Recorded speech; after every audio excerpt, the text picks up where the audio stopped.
അസ്സലാമു അലൈക്കും വറഹ്മത്തുള്ളാഹി വബറകാതുഹു. അൽഹംദുലില്ലാഹി റബ്ബിൽ ആലമീൻ വസ്സലാത്തു വസ്സലാമു അലാ റസൂലിഹിൽ അമീൻ വഅലാ ആലിഹി വസ്വഹ്ബിഹി അജ്മഈൻ. അമ്മാ ബഅദു. അയ്യുഹന്നാസ് തഖുല്ലാഹ്. പ്രിയപ്പെട്ട സഹോദരന്മാരെ, സഹോദരിമാരെ, വിശുദ്ധ റമദാനിലെ 15 നോമ്പുകൾ പൂർത്തിയാക്കി 16ാമത്തെ നോമ്പിലേക്കാണ് നമ്മൾ എത്തിച്ചേർന്നിരിക്കുന്നത്.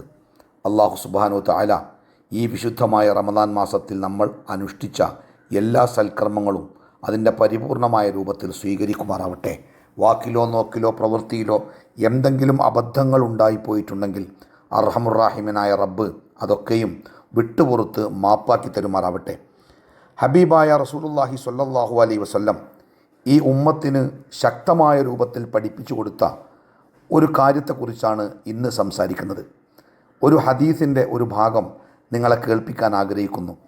അൻ ഇർബാദ് ബിൻ സാരിയ റളിയല്ലാഹു അൻഹു അനി നബി സല്ലല്ലാഹു അലൈഹി വസല്ലം ഫഇന്നഹു മൻ യഇശ് മിൻകും ബഅദി. എൻ്റെ കാലശേഷം നിങ്ങളിൽ നിന്ന് ജീവിച്ചിരിക്കുന്നവർ ഫസയറ ഇഖ്തിലാഫൻ കസീറ, അവർക്ക് ഈ മതത്തിൽ ധാരാളം അഭിപ്രായ വ്യത്യാസങ്ങൾ കാണാൻ ഇടയാകും. ഫഅലൈക്കും ബിസുന്നതി വസുന്നത്തിൽ ഖുലഫാഇൽ മഹ്ദിയ്യീൻ റാഷിദീൻ. ആ സമയത്ത് നിങ്ങൾ എൻ്റെ ചര്യയും സന്മാർഗികളായ ഖുലഫാ ഉർ റാഷിദുകളുടെ ചര്യയും പിന്തുടരുകയാണ് വേണ്ടത്. തമസ്സകൂ ബിഹാ, അവയെ നിങ്ങൾ മുറുകെ പിടിക്കേണ്ടതുണ്ട്.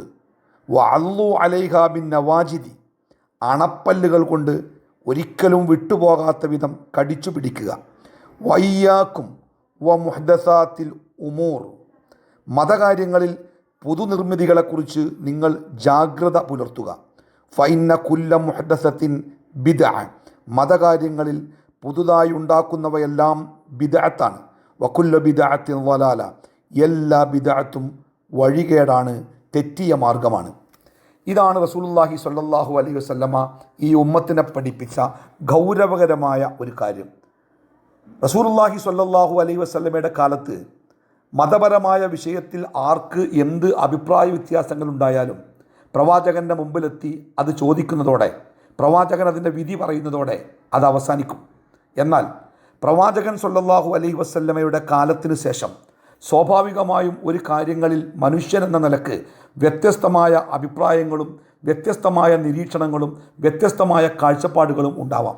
ഈ കാഴ്ചപ്പാടുകളുടെ അടിസ്ഥാനത്തിൽ മതപരമായ കാര്യങ്ങളെ പല രൂപത്തിലും പല തരത്തിലും പല കോലത്തിലും ആളുകൾ വ്യാഖ്യാനിക്കാം. അങ്ങനെയാകുമ്പോൾ ഒരേ കാര്യത്തിൽ തന്നെ ഒന്നിലേറെ അഭിപ്രായങ്ങൾ ജനങ്ങൾക്കിടയിൽ ഉണ്ടാവുകയും ചെയ്യാം. അത് സ്വാഭാവികമായ ഒരു നടപടിക്രമമാണ്. എന്നാൽ ഇസ്ലാമിനെ സംബന്ധിച്ചിടത്തോളം ആ മതം അല്ലാഹു സുബ്ഹാനഹു തആല നിശ്ചയിച്ച മതമാണ്. അൽ യൗമ അക്മൽതു ലക്കും ദീനുക്കും എന്ന വാക്കോടെ അല്ലാഹു തആല പൂർത്തിയാക്കി തന്ന മതമാകുന്നു അത്. അതിലെ ഒരു കാര്യവും മനുഷ്യനിർമ്മിതമല്ല, ഏതെങ്കിലും പണ്ഡിതൻ്റെയോ ഏതെങ്കിലും കാലത്തെ ഭരണാധികാരിയുടെയോ നിശ്ചയങ്ങളല്ല. അതിലെ കാര്യങ്ങൾ അല്ലാഹു തആല നിശ്ചയിച്ച കാര്യങ്ങളാണ്. അതുകൊണ്ട് തന്നെ അല്ലാഹു നിശ്ചയിച്ച കാര്യത്തിൽ എന്തെങ്കിലും മാറ്റം വരുത്താനോ വെട്ടിത്തിരുത്താനോ കൂട്ടിച്ചേർക്കാനോ അല്ലാഹു സുബ്ഹാനഹു വ തആല ഒരാൾക്കും അധികാരം നൽകിയിട്ടില്ല, അവകാശം നൽകിയിട്ടില്ല. അതുകൊണ്ട് മതപരമായ ഏതു കാര്യത്തിലും എന്തെങ്കിലും അഭിപ്രായ വ്യത്യാസമുണ്ടായാൽ, ഏതെങ്കിലും തരത്തിലുള്ള ഭിന്നാഭിപ്രായങ്ങൾ ശ്രദ്ധയിൽപ്പെട്ടാൽ, അത്തരം ആളുകൾക്ക് ഇസ്ലാം നൽകുന്ന ഏറ്റവും മനോഹരമായ കൃത്യമായ പരിഹാരം എന്ന് പറയുന്നത് ആ വിഷയത്തിൽ ആ കാര്യത്തിൽ നബി സല്ലല്ലാഹു അലൈഹി വസല്ലമയുടെയും പ്രവാചകൻ്റെ ചര്യയെ അങ്ങനെ തന്നെ പിൻപറ്റിയ സച്ചരിതരായ ഖുലഫാ ഉർ റാഷിദുകളുടെയും ചര്യ എന്താണ് അത് നോക്കുക, അതിനെ പിൻപറ്റുക.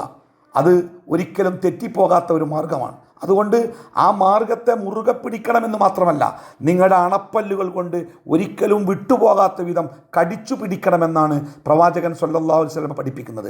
അഭിപ്രായ വ്യത്യാസങ്ങൾ പരിഹരിക്കുവാൻ ഏറ്റവും മനോഹരമായ മാർഗമാണ് പ്രവാചകൻ ഇവിടെ ഉമ്മത്തിന് കൈമാറിയിരിക്കുന്നത്.